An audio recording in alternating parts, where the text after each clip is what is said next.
Para hadirin yang dirahmati oleh Allah, saya hanya kebagian di sini untuk mempromosi buku yang telah dijelaskan sama Ustadz Mukhtarul Aziz tadi. Buku yang dibuat oleh saya sendiri, dinukil dari beberapa kitab. Nama bukunya Tajhizul Mayyit. Ini ada latar belakangnya, Bu, sebentar. Ini promosi ya, Bu ya.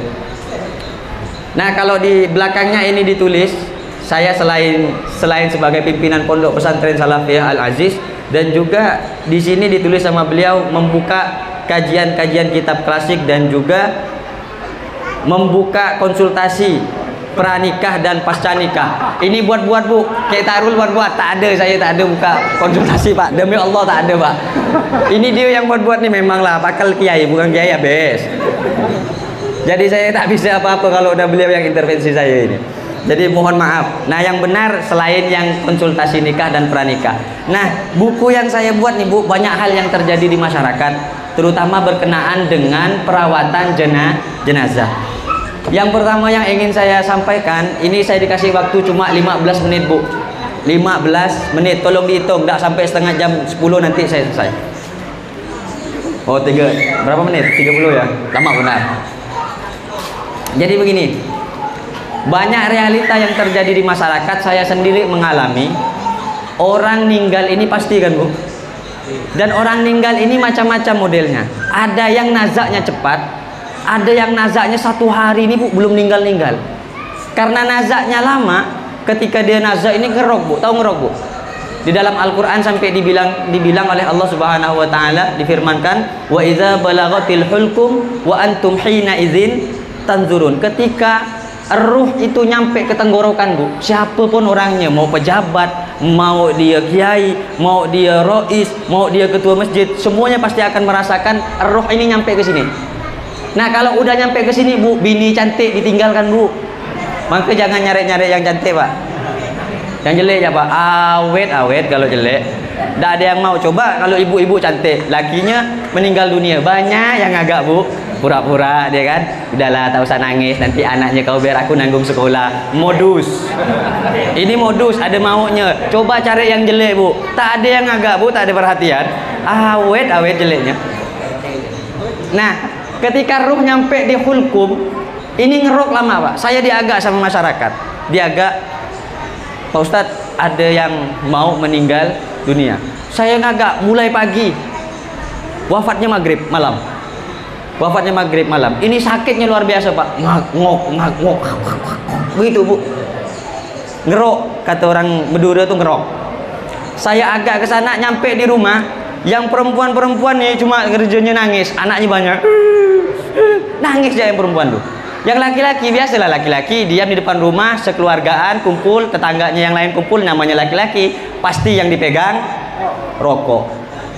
Emaknya di kasur ngak-ngok.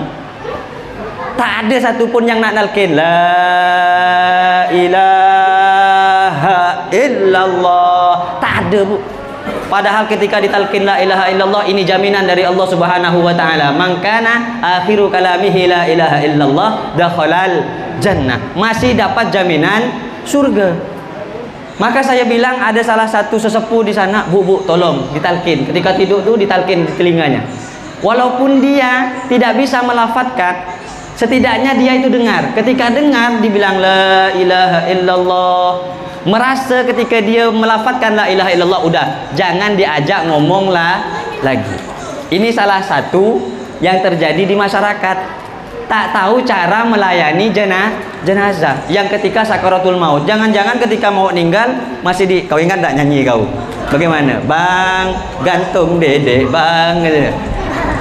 Ini kan yang terjadi di masyarakat, dibuat nyanyi-nyanyian. Nah, yang seperti ini tidak ingin terjadi di masyarakat kaum Nahdliyin, terutamanya kaum Nahdlatul Ulama, utamanya kaum di Masjid Nurul Fajri ini. Nah, dengan buku ini insya Allah bisa nanti dipelajari dan kita ajarkan dan kita praktekkan. Kasus yang kedua, bagi yang galak tanah, Pak, biasanya, Pak, galak tanah untuk liang lahat mau dikuburkan. Ini kadang tidak tahu, nanya, Pak Ustadz, ada ndak bacaan untuk membuka tanah? Ada nanya gitu biasa, buka tanah. Kayak nak jual tanah aja, buka kaplengan 10 kali 20 per kapleng berapa gitu kan. Ini mulai dari mana? Namanya masyarakat dengan ketulusan hatinya betul-betul tidak tidak tahu. Maka perlu bagi kita untuk memberitahu, mengajarkannya. Yang sunnah untuk melaksanakan penggalian kubur, membuka tanah, terutama mulai dari arah kanan. Mulai dari arah kanan. Jadi bisa dibayangkan kalau kanan berarti barat daya. Ya Bu ya. Kata Mudhurana dejelao deje bere deje. Barat daya. Kata Jawanya apa ya? Apa Bu? Barat apa Bu? Hah? Lor ya? Kulon lor. Kulon ngolor apa kok? Kolor. Mohon maaf, saya bukan orang Jawa, jadi mohon maaf ya. Tadi malam bahas Jawa di situ, saya pulang langsung. Takut diolok-olok saya. Saya tahunya Jawa yang kasar Bu. Cian, nah itu aja. Tahunya itu. Jadi arah barat, kanan, sebelah kanan. Dimulai dengan bacaan Bismillahi wa ala millati Rasulillah. Allahumma wassi' hadhil qabra. Allahumma ij'al qabrahu rawdatan min riyadil jinan wa la taj'al qabrahu khufratan min khufarin niron. Baru digali. Ini makanya kalau enggak hafal sampai enggak bisa nulis sekarang, beli bukunya seharga 20.000. Ada tulisannya di sana. Dan saya ijazah untuk kalian semua. Ajastukum, tolong dijawab qabiltu. Wah, keren kan? Oh, NU ya, Pak. Ada lagi kasus di masyarakat, Bu. Biasa kalau orang meninggal mau digotong kakinya dulu, kepalanya dulu. Kan bingung kan? Kaki dulu apa kepala dulu? Ada yang nyuruh kadang kaki sebagaimana dia hidup. Masa kakinya digotong duluan, kakinya di depan. Yang benar kepala. Ada yang tak paham, berdebat. Kiainya berdebat di kampung, kepala, kaki, akhirnya masyarakat mutar-mutar. Kepala, kaki gitu deh. Ketika talqin lagi, di situ juga dibahas talqin. Yang benar mentalkini kondisi duduk apa berdiri? Duduk, yang mentalkinkan duduk, yang dengarkan berdiri, Bu. Sunnahnya begitu. Ini duduk semua.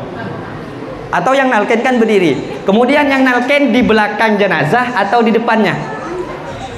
Di depan, karena nalkin itu seperti orang ngomong. Masa orang ngomong di belakangnya? Man rabbuka wa man nabiyuka. Antak kira pasti di depannya. Man rabbuka, begitu. Bisa dipahami, Bu? Nah, ini semuanya jawabannya ada di dalam buku perawatan jenazah. Maka saya kasih judul perawatan karena lagi musim perawatan, biar glowing jenazahnya, Bu. Biar glowing. Paham ya, Bu ya?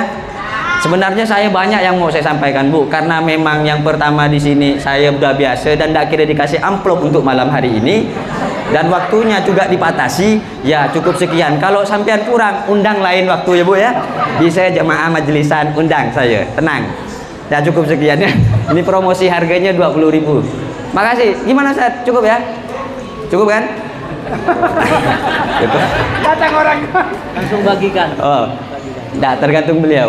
Sebenarnya banyak yang ingin saya sampaikan. Masih ada sampaikan satu lagi ya, cerita aja ya. Cerita. Jadi di dalam kitab nih, Bu, di dalam kitab Safinatun Najah diterangkan mujibatul ghusli sittatun.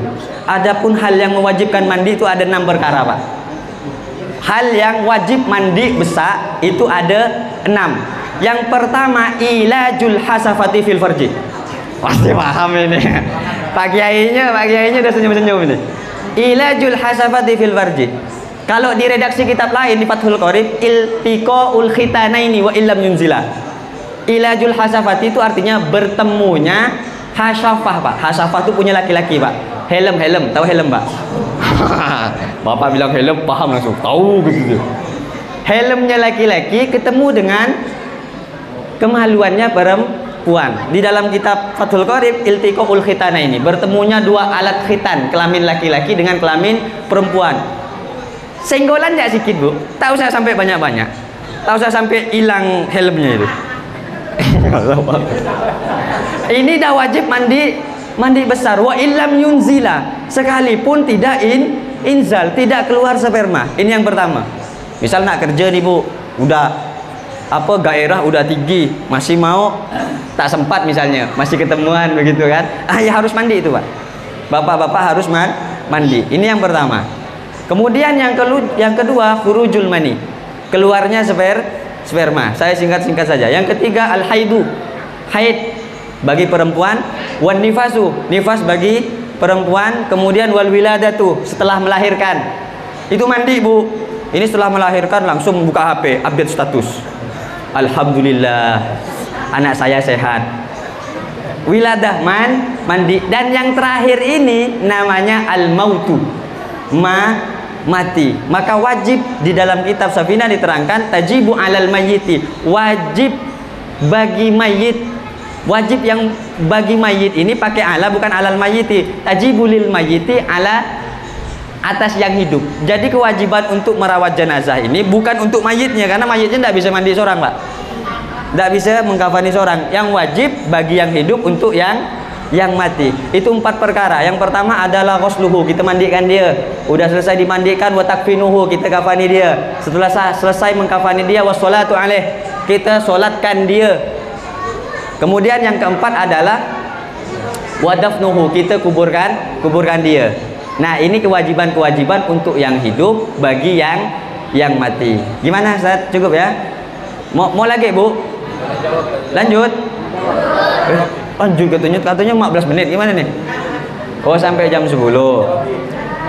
Kayaknya lain lah sekarang. Tanya jawab ini. Hah? Masih ada tanya jawab katanya. Oke. Nah, terakhirlah saya mau cerita aja lah. Jadi mati ini kan sesuatu yang pasti.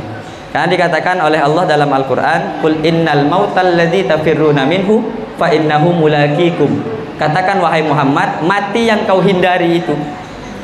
Pergi kemana takut dengan mati?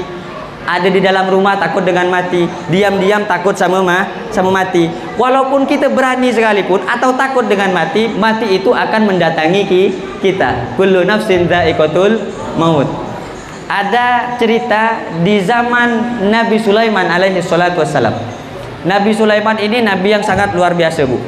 Nabi yang menjadi raja, nabi yang menguasai alam semesta. Umatnya bukan hanya manusia, tapi sebagian ada dari kalangan jin dan setan. Bahkan tanah, angin, api, itu semuanya tunduk terhadap Nabi Sulaiman.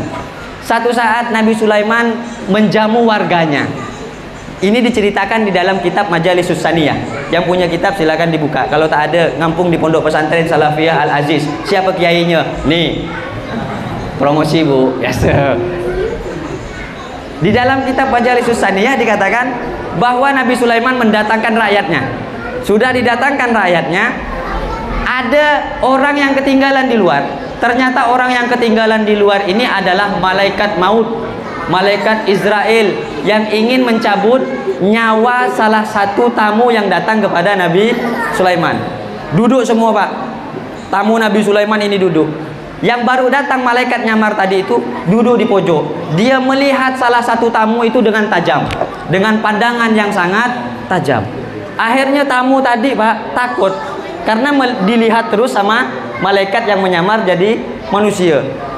Akhirnya ketika tamu yang malaikat yang nyamar jadi manusia tadi balik, setelah bercakap-cakap dengan Nabi Sulaiman, barulah tamu yang dipandang tadi itu ngomong, "Nabi Sulaiman, ada apa? Aku nengok orang tadi itu natap muka aku tajam sekali, takut aku." Itu siapa Nabi Sulaiman? Kau mau tahu ke? Jangan takut ya. Iya, kata dia. Itu malaikat maut yang mau nyabot nyawanya kau, kata dia. Takut dia, Bu, takut. Akhirnya dia bilang, "Nabi Sulaiman, kau kan orang sakti, kau kan orang hebat, bawa aku pergi. Kau suruh umat kau tuh antarkan aku pergi jauh sehingga malaikat maut tidak bisa jemput aku." Akhirnya Nabi Sulaiman nyuruh yang namanya angin, dibawa sama angin orang tadi pergi ke negara yang paling jauh saat itu adalah India. Baru nyampe turun di India, sama angin diturunkan, langsung mati, Pak. Orang tadi langsung mati. Malaikat maut datang lagi sama Nabi Sulaiman. Dia laporan, dia sampaikan sama Nabi Sulaiman, "Wahai Nabi Allah, ya Nabi Allah, aku udah nyabut nyawa dia." "Ngapa kau tak cabut di sini?" "Aku tuh cuma nak pastikan, karena namanya yang tadi kau sebutkan itu orang India. Tapi kok dia ada dekat kau, maka aku tak berani nak nyabut dia. Seharusnya cobalah jangan lari ke India, kan tak jadi orang India." Artinya kita lari kemana pun takdir Allah pasti akan datang karena di Lauhil Mahfud, Bu, ada pohon besar namanya Syajaratul Hayat. Pohon kehidupan. Setiap makhluk yang dilahirkan oleh Allah ke muka bumi ini tumbuh daun. Tertulis namanya Ustadz Holly Hamidin. Lahir sekian, wafat sekian. Ketika dia jadwalnya meninggal dunia, daun ini jatuh, Pak. Daun ini jatuh, ketika jatuh diambil sama malaikat. Holly Hamidin, Gang Nahdlatul Ulama. Diagak sama malaikat. Ketika diagak, kalau orangnya bagus, hadir majlis setiap Ahad subuh, kemudian sholat jamaah, kemudian hadir di majlis istighosah, kemudian datang Lailatul Ijtima, orangnya bagus, Bu, malaikat tak berani masuk rumah. Nyampe di depan pintu rumahnya dihadang sama khodim atau haddam ketika dia suka baca Quran, Al-Quran yang ngadang. Ketika dia suka sholawat sama kanjeng Nabi, sholawat yang ngadang. Kau nak apa, kata dia? Aku nak jemput Ustadz Holly Hamidin. Dia orang baik. Kau kalau nak jemput dia, betul-betul bagus-bagus karena dia orang soleh. Nah, jarak dari datangnya malaikat nih, Pak, ke daun yang jatuh itu 40 hari. Maka ada kadang orang ketika 40 hari merasa, aku kok tak nyaman ya, wasiat, baju dikasihkan ke orang, dia nulis ke orang, aku titip bini aku sama anak aku ya, kata dia kan. Ada kayak gitu, Pak. Bapak mau nitip ke? Nah.